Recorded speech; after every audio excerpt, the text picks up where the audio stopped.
శ్రీ గురుచరిత్ర 18వ అధ్యాయం. శ్రీ గణేశాయ నమః. శ్రీ సరస్వత్యాయ నమః. శ్రీ గురుభ్యో నమః.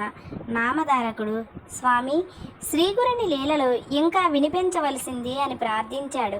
సిద్ధయోగి ఇలా చెప్పారు: నాయన, అంతవరకు గుప్తంగా ఉన్న శ్రీగురుని మహిమ ఈ లీల వలన లోకానికి వెల్లడైంది. ఇక శ్రీగురుడు తమ గుప్త జీవితం విడిచిపెట్టి లోక ప్రసిద్ధుడై అచ్చటి నుండి వరుణ సంగమం చేరి అక్కడి నుండి కృష్ణా తీరంలో ఉన్న తీర్థాలలో స్నానం చేస్తూ కృష్ణ పంచనది సంగమానికి వెళ్ళి అక్కడ 12 సంవత్సరాలు నివసించారు.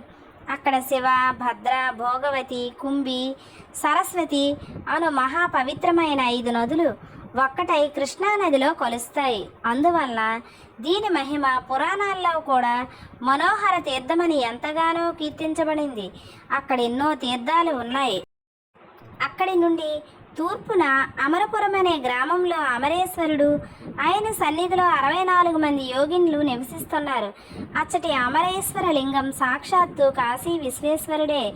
అక్కడ వేణీ నదితో కలిసిన కృష్ణ దక్షిణ దిక్కుగా ప్రవహిస్తున్నది. అక్కడకు ఉత్తర దిక్కున శుక్ల తీర్థము, ఉదుంబర వృక్షము దగ్గర పాపనాశ తీర్థము, కామ్యతీర్థము, వరద తీర్థము ఉన్నాయి. సంగమంలో శక్తి తీర్థము, చామర తీర్థము, కోటి తీర్థము ఉన్నాయి. అవన్నీ అపారమైన మహిమగలవే. అచ్చటి కృష్ణ పంచగంగలో స్నానం చేస్తే సర్వకార్యాలు నెరవేరుతాయి. అది గొప్ప తీర్థక్షేత్రం. దాని దర్శనం చేతనే అభీష్టాలు నెరవేరుతాయి. అచ్చటి మేడి చెట్టు సాక్షాత్తు కల్పవృక్షం.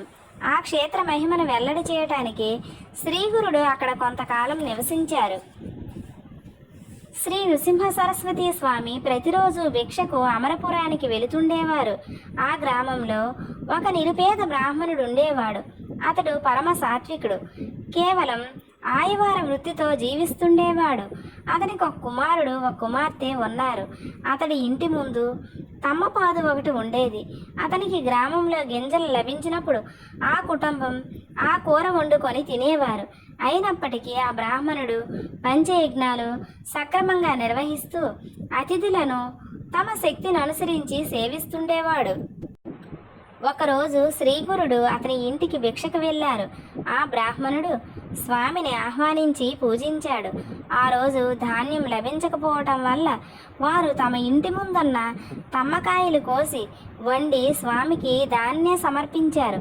తర్వాత స్వామి వారింట్లోనే కొద్దిసేపు విశ్రాంతి తీసుకుని, మీ ఆతిథ్యానికి మేమెంతో సంతోషించాము, నేటితో మీ దారిద్ర్యం తీరిపోయింది అని చెప్పి నిండుగా కాచిన ఆ పాదును పీకివేసి దాని కొమ్మలను తుంచివేస్తూ త్వరగా వెళ్ళిపోయారు. అది చూసి ఆ ఇల్లాలు ఎంతో దుఃఖించి, అయ్యో స్వామికి ఈరోజు మనం చేసిన అపరాధం ఏమిటి?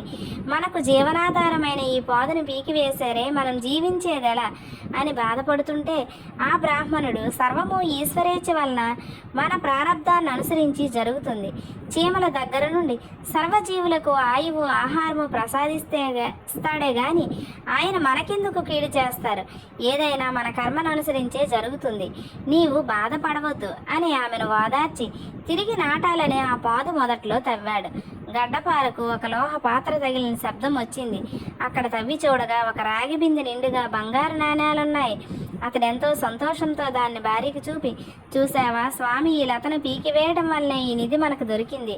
ఆయన సాక్షాత్తు పరమేశ్వరుడే అని చెప్పాడు. వెంటనే ఆ దంపతులు శ్రీగురుని దర్శించి ఆ వృత్తాంతం ఆయనకు విన్నవించారు. అప్పుడు శ్రీగురుడు, నాయన, నీకు ఈ విషయం ఎవ్వరికీ చెప్పవద్దు.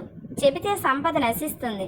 స్వధర్మాన్ని అనుసరిస్తూ భోగ భాగ్యాలను అనుభవించి తర్వాత నిరామయులై ముక్తి పొందుతారు అని దీవించి పంపారు. శ్రీ దత్తాయ గురవే నమః. శ్రీ శ్రీపాద వల్లభాయ నమః. శ్రీ నృసింహ సరస్వత్యాయ నమః.